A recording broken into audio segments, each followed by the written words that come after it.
Hi friends, அஸ்ஸலாமு அலைக்கும். வாங்க வயிற்று புண்ணுக்காரங்களுக்கு ஒரு அருமையான ஒரு ரெசிபி செய்யலாம். வாங்க கிச்சனுக்கு போகலாம். மண்தக்காளி கீரை இந்த மாதிரி காம்போடு எல்லாம் காம்பு இருக்கு இல்லையா, அது அந்த லைஸாக இந்த மாதிரி லைஸாக கட் பண்ணி 2 கட்டு கீரை கட் பண்ணி வச்சு இப்போ வாஷ் பண்ணிடுவேன். ஒரு பூண்டு இந்த மாதிரி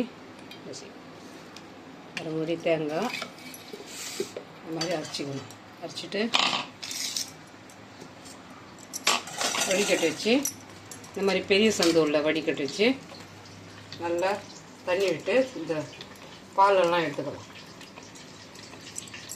ஒரு 5 காஞ்ச மிளகா, எண்ணெய் சூடாகிடுச்சு. காஞ்ச மிளகா, பச்சை மிளகா சேர்க்கக்கூடாது. இந்த ரெசிபி செய்யும்போது பச்சை மிளகா சேர்க்கக்கூடாது, காஞ்ச மிளகா தான் சேர்த்துக்கணும். பச்சை மிளகா புண்ணுக்கு ஆகாது. நல்லா கலர் மாறுற வரைக்கும் வெயிட் பண்ணிட்டு வெங்காயம் ஒரு பெரிய சைஸ் வெங்காயம் 2 நல்லா வதங்கட்டும்.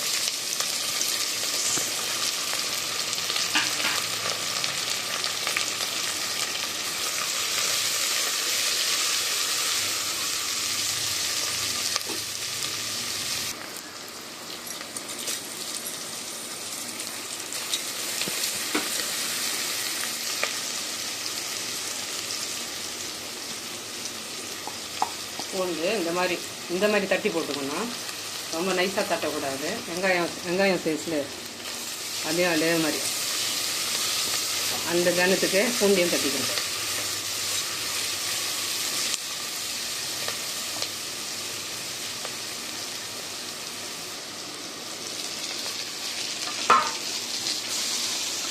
நல்லா இதில் மண்தக்காளி கீரையில் கொஞ்சம் பச்சை தன்மை அதிகம். நல்லா அந்த வாடை போகிற வரைக்கும் வதக்கி எடுத்துக்கணும்.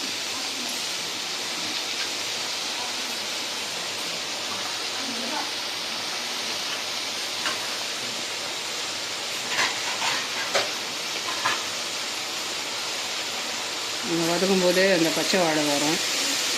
நல்லா கலரி கொடுத்து அந்த பச்சை தன்மை போகிற வரைக்கும் வாட்டி எடுக்கும்.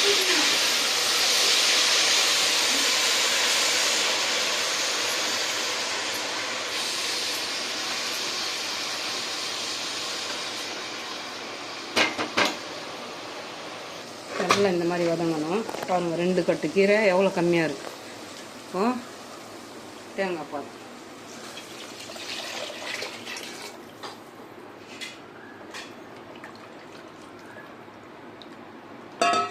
உப்பெல்லாம் சரியாக காமிச்சு ஒரு வாட்டி செக் பண்ணிக்கணும்.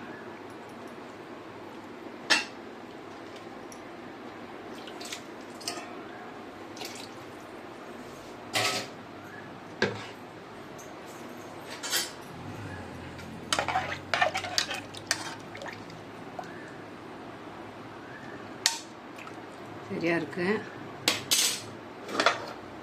ஒரு 3 விசில்.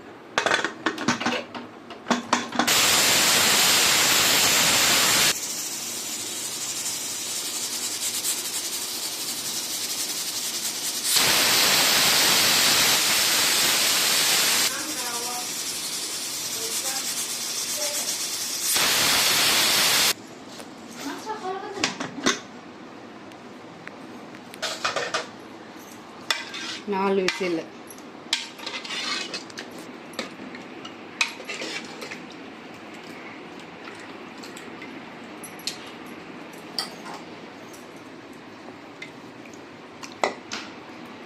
வயிற்று புண்ணுக்கு ரொம்ப ஒரு பவர்ஃபுல்லான ஒரு ரெசிபி இது. கண்டிப்பாக இந்த மெத்தடில் ஃபாலோ பண்ணி சாப்பிட்டு பாருங்கள். 15 நாள் தொடர்ந்து சாப்பிட்டீங்கன்னா எப்படியாப்பட்ட புண்ணு இருந்தாலும் ஆறிடும். இந்த தேங்காய் அந்த சத்தையோடு போடாமல் அது எதுக்கு பால் எடுத்து போட்டு இருக்கணும். அப்போ தான் இந்த மாதிரி ஒரு ஜூஸ் மாதிரி வரும். அந்த சூப் போட்டு சாப்பாட்டில் அப்படியே பிசைஞ்சு சாப்பிடலாம்.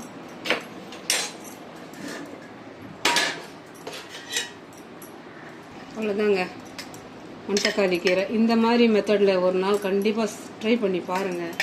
அந்த தேங்காய் பால், இந்த பூண்டு, இந்த ரெண்டும் சேர்ந்தால் அந்த ஒரு மனமே வேறு மாதிரி இருக்கும். அருமையான ஒரு மனம்.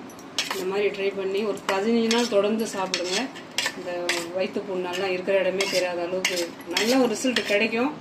அதுக்கப்புறம் நீங்கள் தொடர்ந்து சாப்பிட்றதுனாலும் சாப்பிட்லாம். எந்த ஒரு சைடு எஃபெக்ட் கிடையாது. கண்டிப்பாக ட்ரை பண்ணி பாருங்கள். இந்த வயிற்று புண்ணுக்காக இந்த ஒரு வீடியோ நான் போட்டிருக்கேன்.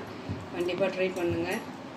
இந்த மணத்தக்காளி கீரை ரெசிபி பிடிச்சிருந்துச்சுன்னா like, comment, share, bell button மறக்காமல் நல்ல உள்ளங்கள் பேகம் சேனலுக்கு சப்ஸ்கிரைப் பண்ணுங்கள். அஸ்ஸலாமு அலைக்கும்.